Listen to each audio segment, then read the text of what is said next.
Спонсор показа – наш интернет-магазин ummabook.ru. Все доходы от продажи направляются на содержание сайта umma.ru. Один мой друг спрашивает у одного человека, а он мне переслал. Один мой друг совершил прелюбодеяние и очень сожалеет сейчас. Но там как раз потому что нужно там 100 публичных ударов, ему сразу написали, тебе надо на Красной площади, там скамеечку положишь, там шариатский суд и так далее, 100 публичных ударов, вот и твое, брат, искупится. Да. Что-то наподобие ему сразу ответили. И вот один мой друг совершил прелюбодеяние, очень сожалеет сейчас, не знает, как просить прощения у Аллаха. Как просить? Как вы думаете? Искренне. Как? Жениться надо. Вот это я понимаю. А то, что там будет плакать мужик, сначала получил удовольствие на несколько минут, да, а потом теперь, видишь ли, поплакал минутка-две, и все нормально, какой хороший. Такой человек спокойно потом и второй раз прелюбодеяние сделает, и третий. А потом, когда уже забеременеет, он скажет там, она еще с кем-то до меня была. Это обычный такой, я не знаю, как это же назвать, но полное безобразие современности. И если в таких случаях говорит, так, хорошо, ты искренне раскаешься, молодец.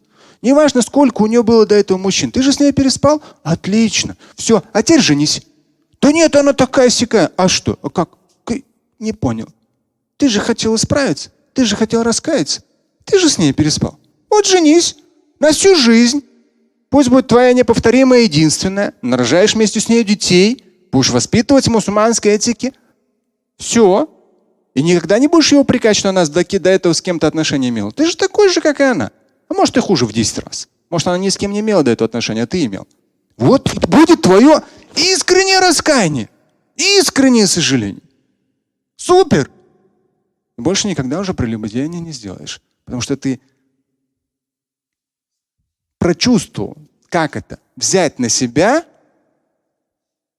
на свои плечи эту ответственность и пронести через всю жизнь. Вот это да, вот это я понимаю. Да, в итоге, если через всю жизнь пройдет, согласен, почти святой, если не испортится. Но кто так сделает? Мужчины сразу обвинят в чем-то женщину, она такая-сякая, плохая, пятая.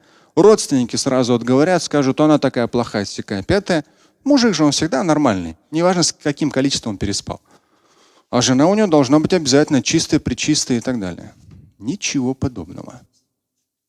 Да, только на Красную площадь и вперед. 100 ударов. С удовольствием приду посмотреть. Либо через всю свою жизнь пронести и исправить. Вот тогда будет искренне. А то как грешить, так все пожалуйста. Как исправлять, так тут уже все.